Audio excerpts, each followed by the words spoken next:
پھر وہ برچی حضرت صدیق اکبر کے پاس رہی، پھر وہ برچی حضرت عمر کے پاس رہی، پھر حضرت عثمان کے پاس رہی، پھر مولا علی کے پاس رہی۔ میں ان لوگوں کو کیا کہوں جنہوں نے مکے مدینے میں نبی پاک کی یادیں مٹا دی ہیں۔ سونے نے تو صحابہ کی یادگار تلواریں بھی سنبھال کے رکھی، اور تم نے حضور نے جس کنویں سے پانی پیا تھا وہ کنواں ختم کر دیا، تم نے جہاں حضور نے غسل کیا تھا وہ جگہ ختم کر دی۔ کیا بات کرتے ہو صاحب، وہ جگہ تو ہمارے لیے چومنے کے لائق تھی اور آنے والی نسل کو وہاں عقیدت کے پھول برسانے تھے، تم نے کیا سلوک کیا؟ جنگ آگے بڑھی، تلواریں چمکی، 2 چھوٹے بچے، او نوجوانوں خدا را واپس لوٹو اپنے دین کی طرف، 2 چھوٹے بچے، اور یہ اس طرح کے لفظ ہیں، مجھے کیا لینے دو وہ دیسی تھے، مجھے کیا لینے دو پینڈو تھے۔ وہ 2 بچے آ کے حضرت عبد الرحمن ابن عوف سے پوچھتے ہیں، کہتے ہیں چاچا جی ابو جال کدھر ہے؟ یہ لفظ ہیں حدیث میں، چاچا جی، چاچو کدھر ہے ابو جال؟ کہتے ہیں میں نے ہاسکے کا پتر، تم نے کیا کہنا ہے؟ تو چھوٹے والے کو باتیں بھی صحیح نہیں کرنے آتی تھی، کہنے لگا چاچا اسے مارنا ہے۔ کہا کیوں مارنا ہے؟ کہا اس لیے کہ ہم نے سنا ہے وہ ہمارے نبی کو برا کہتا ہے معاذ اللہ۔ کہا تم اگر نام مار سکے تو چھوٹا کہہ رہا ہے، کہتا نام مار سکے تو مریں گے تو صحیح نا حضور کے نام پہ۔ حفیظ جلندری کہتے ہیں وہ کہہ رہا تھا مریں گے یا ماریں گے اس ناری کو، سنا ہے گالیاں دیتا ہے وہ محبوب باری کو، معاذ اللہ حضور کو برا کہتا ہے۔ میدان میں آئے دونوں، زور زور سے تلواریں ماری، گھوڑے سے گرا لیا ابو جال۔ حضرت معاذ جو تھے بڑے والے، ان کا بازو کٹ گیا، تھوڑا سا گوشت سا لٹک رہا تھا۔ یہ نرم و نازک بچے ہمارے، یہ میدانوں میں کام کریں گے، جن کو تھکاوٹ ہوتی ہے، جو پیناڈال کی گولی کھا کے سوتے ہیں رات کو، بازو لٹک رہا تھا۔ حضرت معاذ نے اس پر اپنا پیر رکھا، جھٹکا دے کے اتار دیا۔ حضرت عبداللہ ابن مسعود کو کہا، انہوں نے گردن کاٹ دی ابو جال کی۔ دونوں تلواریں لے کے حضور کے پاس گئے۔ چھوٹا کہتا ہے حضور میں نے مارا ہے، بڑا کہتا ہے حضور میں نے مارا، کہتا ہے نہیں تو پیچھے تھا میں نے مارا ہے، وہ کہتے نہیں تو بعد میں آیا تھا میں نے مارا ہے۔ فرمایا تلواریں دکھاؤ نا۔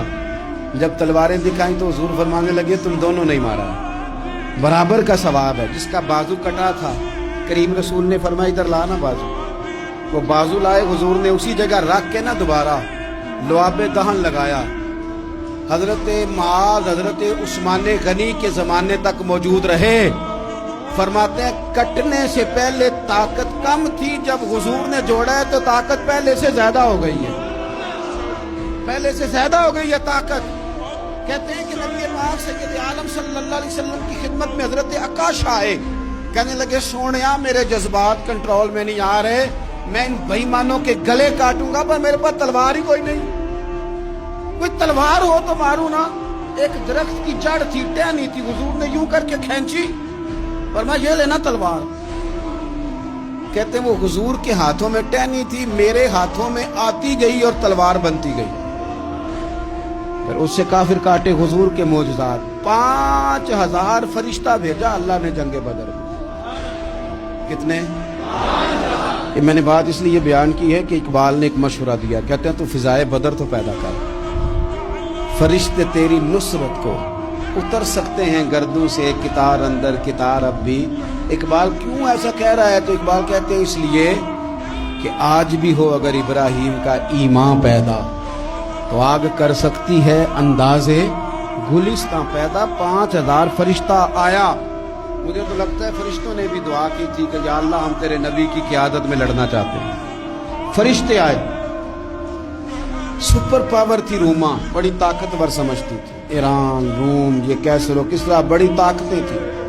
عرب کے لوگ تو بوریاں نشین تھے، صحراؤں میں نکل کے انہوں نے الٹ پلٹ کے نہیں رکھ دی سارا کچھ۔ علامہ اقبال سے کسی نے پوچھا تھا کہ مسلمان دوبارہ سے کبھی میدانوں میں آئیں گے؟ تو اقبال کہنے لگے ہاں ہاں ضرور آئیں گے، آئیں گے، یہ نکلیں گے۔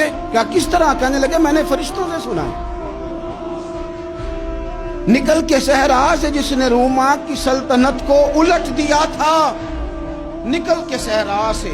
قدسی کہتے ہیں فرشتوں کو، اقبال کہتے ہیں رات وہ باتیں کر رہے تھے، میں نے سنا ہے کہ نکل کے صحرا سے جس نے روما کی سلطنت کو الٹ دیا تھا، سنا ہے میں نے یہ قدسیوں سے کہ وہ شیر پھر ہوشیار ہوگا، وہ جاگے گا، وہ بیدار ہوگا، یہ قدسیوں سے سنا ہے میں نے، وہ آئے گا میدانوں میں۔